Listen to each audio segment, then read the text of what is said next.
Hi friends, எல்லாருக்கும் good morning. இன்றைக்கி நான் என்ன சமையல் ரெடி பண்ண போகிறேன்னா, லஞ்ச் பாக்ஸுக்கு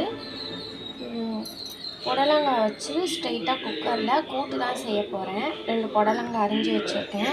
ஒரு சின்ன வெங்காயம், ஒரு தக்காளி, ஒரு பச்சை மிளகா, கருவேப்பிலை, ஒரு 10 பல்லு பூண்டு, 2 ஸ்பூன் சிறுபருப்பு, துவரம் பருப்பு ஊற வச்சு வச்சுருக்கேன். வாங்க என்னோடய ஸ்டைலில் நான் எப்படி செய்கிறேன்னு பார்க்கலாம்.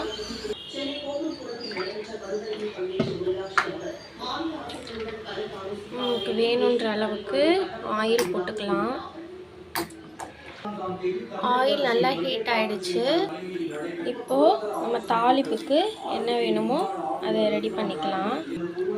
கடுகு 1 ஸ்பூன், ஜீரகம் 1 ஸ்பூன், நல்லாவே பொரிஞ்சிருச்சு. பூண்டு, வெங்காயம், கருவேப்பிலை, பச்சை மிளகாய் இதை நல்லா வதக்கிடலாம்.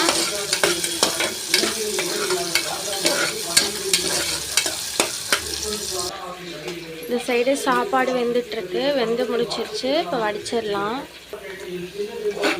நல்லா வெங்காயம் பூண்டெல்லாம் வதங்கிருச்சு. இப்போ நம்ம எடுத்து வச்சுருக்க தக்காளியும் ஒன்று ஆட் பண்ணிடலாம். இதையும் நல்லா வதக்கிடலாம். தக்காளியெல்லாம் வேகிறதுக்காக போதுமான அளவு சால்ட்டு, மஞ்சத்தூள், இதையும் நல்லா மிக்ஸ் பண்ணி விட்டுடலாம்.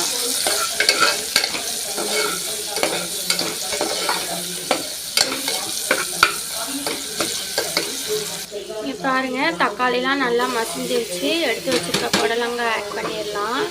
இப்போ எடுத்து வச்சுருக்க சிறுபருப்பும் துவரம் பருப்புமே ஆட் பண்ணிடலாம்.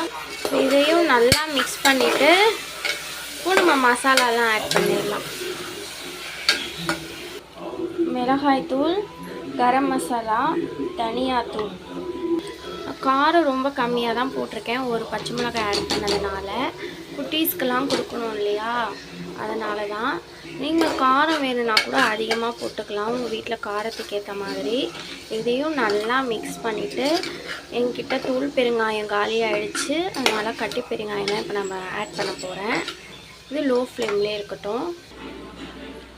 பாருங்கள், பெருங்காயம் இதை நான் அப்படியே பிச்சிட்டேன், சுடலாம் இல்லை. இப்போது இந்த அளவுக்கு நான் குழம்புல ஆட் பண்ணிக்கிறேன். இந்த சூட்லேயே இது மெல்ட் ஆகிடும். இதையும் நல்லா மிக்ஸ் பண்ணிவிட்டு நமக்கு போதுமான அளவு தண்ணி ஊற்றிக்கலாம். வேணுன்ற அளவுக்கு நம்ம தண்ணி ஊற்றிக்கலாம். நான் 1/2 சொம்பு அளவுக்கு தண்ணி ஊற்றிருக்கேன். ஏன்னா பருப்பெல்லாம் நல்லா வெந்து வரணும் இல்லையா, அதனால தான்.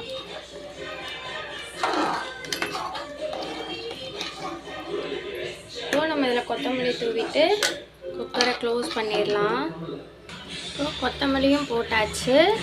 இப்போ நம்ம நல்லா குக்கரை க்ளோஸ் பண்ணிவிட்டு ஒரு 5-6 விசில் வந்ததும் நான் ஓப்பன் பண்ணி காட்டுறேன், எப்படி இருக்குன்னு பார்க்கலாம்.